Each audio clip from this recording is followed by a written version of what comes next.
called us. And we're going to put this on the screen because this is heavy stuff. A biased organization relentlessly promoting an ideological agenda under the rubric of being a news organization. Rubric.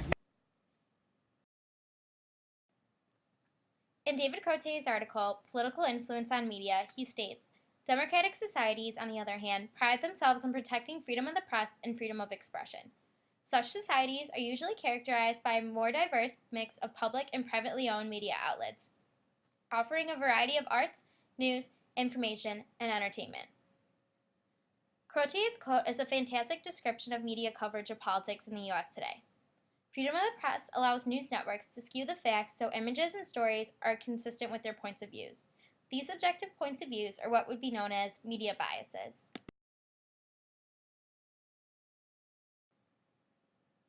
On one hand, there can be a left-wing, liberal bias, which would include news sources such as the New York Times, the Washington Post, and CNN. On the other hand, there could be a right-wing, conservative bias. One situation in particular where we can see a lot of bias is during presidential elections. During the presidential elections, the news dictates which topics voters should be concerned about by spotlighting certain issues.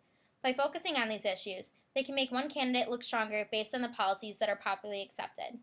For example, during the 2012 presidential elections, Obama's speeches were given 5 times less airtime than Romney's during Fox News coverage. This statistic is significant because along with CNN, Fox News is in the top 2 sources for political news and information.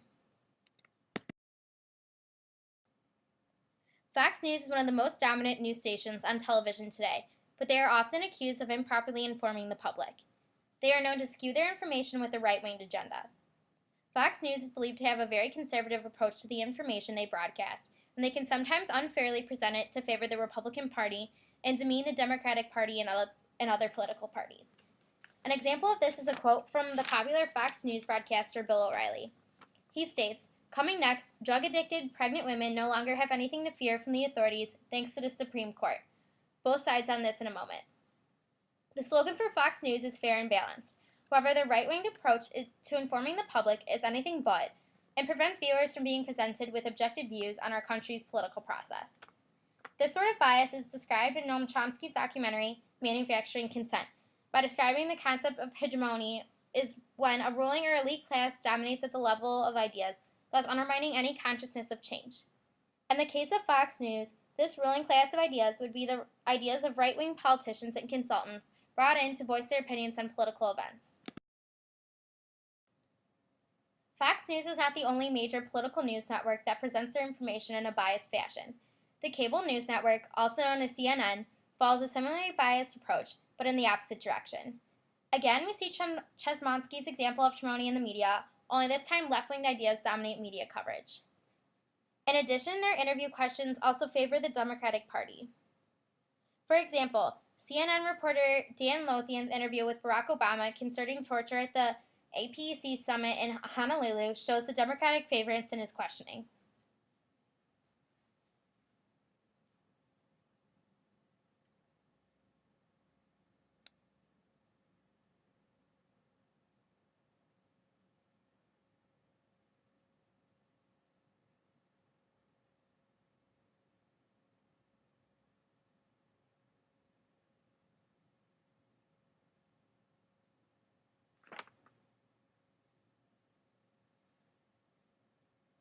His words, in reference to the GOP, are common forms of bias seen in the news regularly.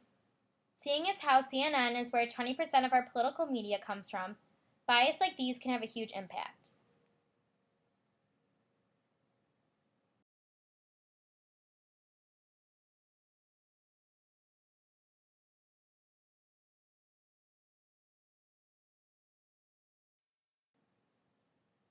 Well, when I did turn on Fox, they definitely focused more on Romney and put Obama down more negative towards Obama, I guess you'd say.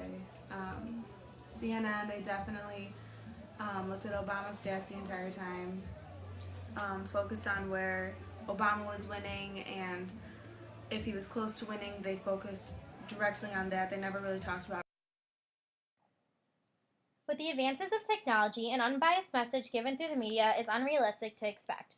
There is no such thing as an objective point of view, and there will always be biases in terms of context through which communication is spread.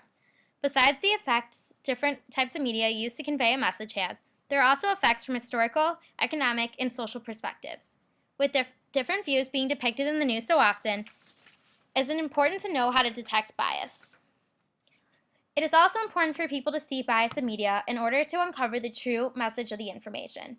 Not only is it important for people to see bias in the media, but it is equally important to question the bias and to make sure that the information we are receiving is as objective and nonpartisan as it